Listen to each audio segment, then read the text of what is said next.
fishy friends, welcome to Tim's School of Fishing. Class is in session. I'm excited because today we're going to take a look at another fixed blade knife from Takumitak. We've already looked at 3 of them. This is going to be the 4th one. I really like these knives.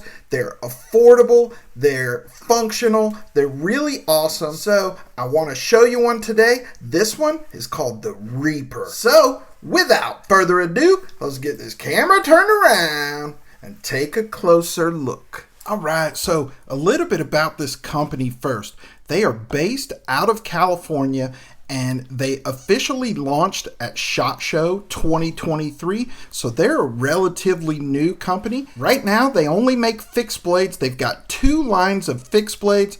They've got 1 line of knives that are all D2 and they are $69.95 for those. Then they've got a more budget-friendly line, which is the ones that I've been looking at that are only $29.95. So awesome value on both lines of those knives. They've got a little bit of something for everybody. Every Takumitak knife is going to come in this 2-piece box. On the top here it says Takumitak, the art of survival. On the end here we've got some information about our knife. This is model number TKF 305. On the back here we've got their website, www.takumitak.com, and a QR code that you can scan to get some more information about their knives. I will link their website address down below if you want to go check them out or pick one of these knives up. I will also link their Facebook and YouTube channels, so make sure you go subscribe to them and follow them across all social media platforms. So let's open this bad boy up and take a look. Alright, so rather than me digging through the box for a minute or so, I've just laid everything out. Like I said, this one is called the Reaper. This is only $29.95. So with every one of their models at that price point, it's going to come with a little information book that tells you how to attach the MOLLE clip. We've got a MOLLE clip here that you can attach to the sheath. This can be set up for vertical carry or horizontal carry, which we call scout carry, which is what I prefer. So it is customizable and I think that is awesome. You've got an Allen wrench tool here to take the scales off, and on the other side a Phillips to attach the MOLLE clip to the sheath. And with every knife at this price point, you get 2 sets of scales, one in black and one in desert tan, which I prefer. It does come with the black ones on it, but I've already swapped it out, and that process takes about 2 minutes. Super simple. You just use that Allen wrench, boom, boom, pop off the black ones, the tan ones go on. Super simple. And all of these knives come with the sheath. Now, the sheath, the MOLLE clip, and the scales are all FRN. On this sheath, we've got that nice audible click that you want with your sheaths like this, so you know that your knife is in there securely.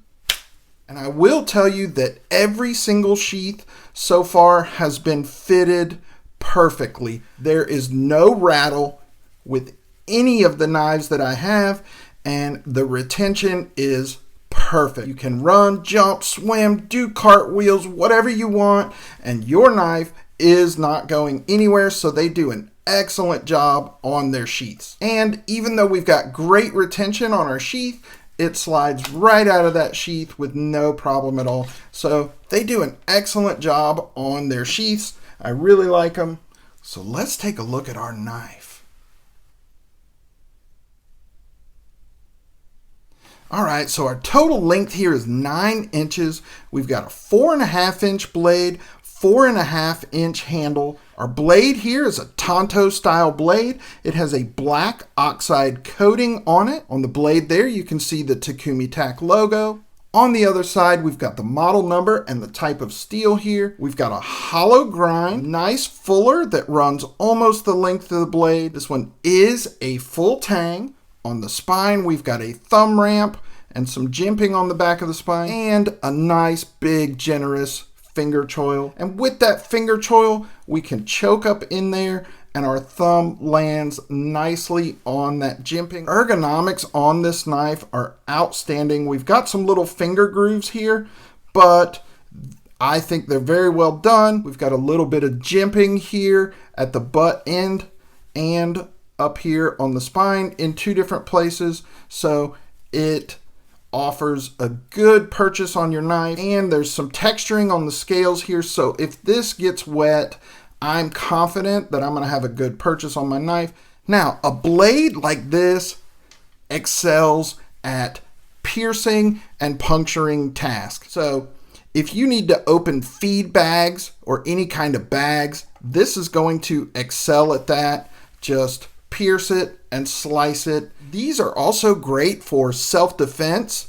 If you'd like to carry a knife for self-defense, this is not so big that you can't conceal it, in my opinion. I do tend to carry a bigger knife. Some guys might think otherwise, that this is too big. I don't think so. If you like to carry a knife for self-defense, maybe as your primary self-defense option, or even as a backup self-defense option, something like this would be absolutely perfect. Now, our steel on here is 3CR13. I want to address that real quick. There's some misconceptions in the knife world that if a steel is not a super steel or approaching a super steel, that it's complete junk.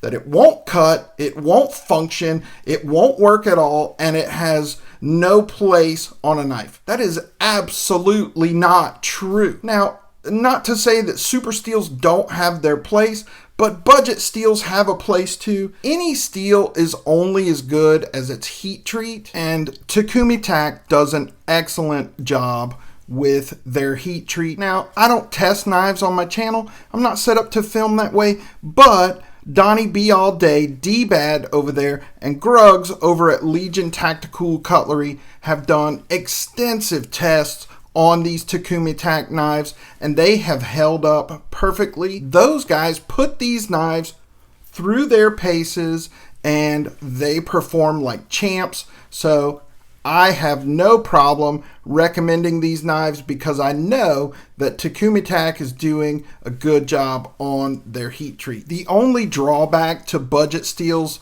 like 3CR is that they simply don't hold an edge as long as some other steels. But the truth is, the faster a steel loses its edge, the faster it is to sharpen. The longer it takes to lose its edge, the longer it takes to sharpen it. I don't know if you've sharpened some of those other steels, but a lot of them, not all of them, a lot of them are an absolute pain in the rear to sharpen, but something like this is going to strop right back up. So you use it a couple times, hit it on a strop, and this thing's going to come right back to a wicked sharp edge. So there you go, boys and girls. We have looked at 4 Takumitak knives so far. We looked at the D2 exit point, then we looked at the Neuter, the Easy Knight, and the Reaper. I really like these knives. I highly recommend these knives. If you're looking for a quality budget knife, give these guys a look. I promise you will not be disappointed. And the value for the money is awesome. As always, guys, I appreciate you for watching. Give me a thumbs up. Drop me a comment down in the comment section. I always enjoy interacting with you guys in the comments. Let me know what you think about these Takumitak knives. Have you given them a look? Have you picked any of these up yet? If you're not subscribed to the channel, please consider doing so. Just click my logo right over there. That's it for this episode of Tim's School of Fish, boys and girls. Class dismissed.